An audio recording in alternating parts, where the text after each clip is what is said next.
All right, so today I'm going to be talking about presence of mind when doing your visual storytelling project. Now, what do I mean by this? Basically, to be present for the steps that I'm going to be talking about. It means that you are now a little bit more intentional about what you're going to be putting in whatever project that you're going to be working on, right? Whether it is a comic book panel or your whole world building project or illustrations or any sort of visual art project that you're currently doing, I think this will apply to it, hopefully. And hopefully, the points that I'm making in this video will resonate with you and it will help you out. Because I'm just going to be going over some of the stuff that somewhat has worked for me so far, and I'm trying to share what I have learned during these projects that I'm just putting on YouTube for now, right? So, during this project, I have come across some points, some steps that I think if you take them into account, it will pay dividends in the future. One of them being the type of story that you want to tell.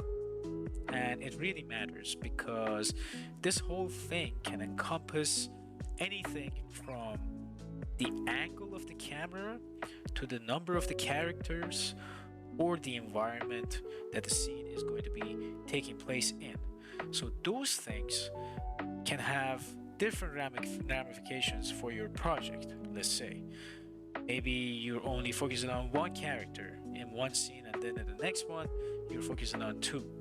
Maybe the angle is a top down angle in one scene, and in the other one, it's a simple one point perspective with one vanishing point, right? So, all of this stuff needs to be taken into consideration. Now, how do we get inspiration for all of this? Because without a visual library for you to draw from, this will become very hard. One thing I've noticed is, of course, engrossing yourself in the type of media that you like, whether it be movies, books, video games, anything that you really like. And back to the first point that I made in the beginning of the video is now you're not only just consuming, you're a little bit more intentional about what you're watching or playing or what you're reading, right? So if you're watching a movie, pay attention to the scenes, pay attention to the composition, the colors, the lights that the director is utilizing in order to tell their story. It can be your favorite movie or your favorite video game, like I said, but also do it in a way that is not very, how should I say, very student like. I know we are basically artists and students for life, let's say, but don't put restrictions or limitations on yourself that, oh, I'm gonna have to do this by the end of this week. Of course, there's always something to be said about having a purpose. That is great. But for myself, whenever I have imposed a certain expectation on me, I have not been able to finish projects. And there are, trust me, there are many abandoned projects that I have in my backlog. If you open up my Photoshop, you will see many abandoned projects. Hopefully, in the future, they will become less and less. But for the time being, this is how things are going. But, anyways, back to my point. So don't put restrictions on yourself. Don't impose any sort of expectation while you're watching your favorite media, while you're watching your favorite movie or playing your favorite game. Just take note of the things that are interesting to you, right? Take note of those angles that pique your interest, or the colors or the compositions that you see while you're playing your game, or you're paying attention to the cutscene that is playing in the middle of gameplay, right? So those kind of things you got to be mindful of. And now you're being playful about it. Now you can maybe later take note of it, or maybe try to remember them, and then draw from those sources of inspiration for your own project. And this will help you build a visual library over time, which is going to eventually feed into your own projects. Now you'll be able to make stuff out of nothing by basically, it wouldn't be out of nothing. You're basically getting inspired by all the things that you have consumed or a better word would be that you have researched, that you have watched, intentionally, let's just say intentionally consumed for the purpose of this video, because I'm trying to promote being more intentional here. So consume, I don't know. I'll just leave that for now. Okay, so let's just say, for the sake of this video again, you're intentionally trying to take in inspiration. Okay, so later on, all of those things, all of those videos and video games and movies, music, books, they will come into play as your library to be drawn upon when you need your source of inspiration, right? Okay. So my thing is, after all of this, your sources of inspiration have been established. You have taken your notes. You're very inspired. What are you gonna do next? Okay, so next thing is, of course, the fundamentals. This is where a lot of people have problems. Still, I have problems with it as well. I am not exempt from it. Fundamentals play a large role in any sort of, artistic endeavor, let's just say. And in our case, visual art, you're gonna have to be very well versed in perspective, colors, lighting, composition, and all of that stuff. So in this video, I'm not going to be going over all of those details. What has worked for me, at least in terms of the fundamentals for, let's just say, perspective, right? What has worked for me is referring to those two books that I have on the subject. One of them is called Frame Perspective by Marcus Mateo-Mestre. I think I have talked about that book before in one of my videos, and also Scott Robertson's How to Draw. Those two books are really good. They are basically, like I said, tomes on the subject, very comprehensive. But of course, they're not the end all be all for your artistic endeavors. You can basically formulate your own method of research, your own method of learning when you're trying to learn your fundamentals. For me, what has worked for me so far is learning by necessity. So whenever I run into an obstacle, when I want to tackle a certain angle or a certain perspective, I will try to refer to those books, see if they have anything on the subject matter, and if I find it, I read it from the book, maybe do a little exercise here and there, and then try to apply what I have learned into what I'm going to be doing, right? But again, this won't always yield great results, so you're going to have to be ready for those, let's just say, crappy scenes that you're going to be making. Okay, you're going to have to be okay with it, because not 100% of the time you're going to be hitting everything on the head, right? So it's not going to be perfect, but at least you have now a frame of reference, something to refer to if you have any problems.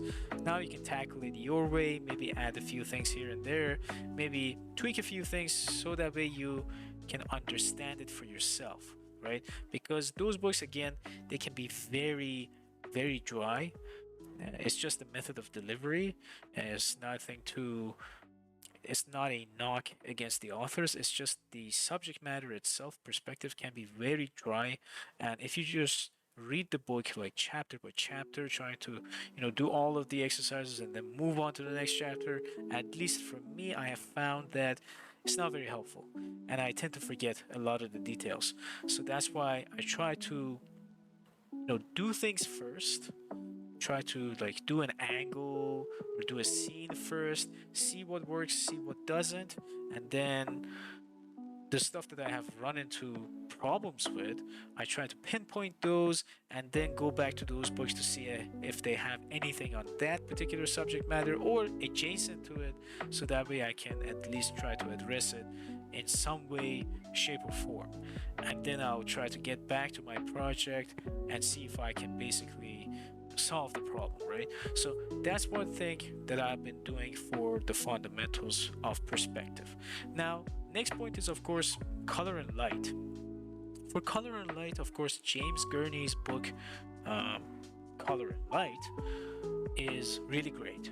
And I'm sure everyone who has, pursued an artistic endeavor, visual arts endeavor, they have come across this book, and James Gurney, he's one of the best out there. So definitely read that book. Of course, depends on your style. This is mainly for people who want to achieve a more realistic painterly style, but again, it comes very handy in all of the other styles, because my style is, if you can call it that, is very stylized, let's just say, right? It's very simplistic compared to what people like James Gurney do. But again, those fundamentals will come into play. Now, I've tried to, again, read some of that book, see if I can derive any information from it that is applicable to my own project, and then see if I can work it into my scenes, right? So it's basically the same concept that I'm doing for the perspective, but now I'm doing it for color and lighting. So it's the same concept. If I run into any issues, I try to go see what James Gurney's book is saying, and then I'll come back to my own project, see what I can do about it, right? So in these two scenes that I did for this video, it's basically the same concept. I wanted to draw the viewer's attention to where I want it to be. I put the light in there, and everything else around it is basically very opposite color. So mainly warm colors in the middle, and then opposite color, cold color, cool colors in the background. So that's what I did for this project, just to see if it works, if the viewer's eyes are basically guided towards where I want them to be guided towards, right? So on the scene on the left, basically the guy is literally pointing on the map, so I'm very heavy-handed with that. So I guess it's not a very good example, but anyways, maybe in next videos when I'm gonna be working on more panels and more scenes, maybe I'll be a little bit more subtle about it. But I think the whole premise is this: you're basically trying to guide the viewer's eyes towards wherever you want it to go, and then you're utilizing perspective, color, and light to emphasize that direction, emphasize that flow. So I think it's a good method to be intentional about these things before you start these things. I think it's really helpful for you to just think about all of this stuff. Think about perspective, think about color and light. Of course, one thing I forgot to mention is, of course, another source for you guys is Tim McBurnie's videos on coloring and lighting, which are also really great.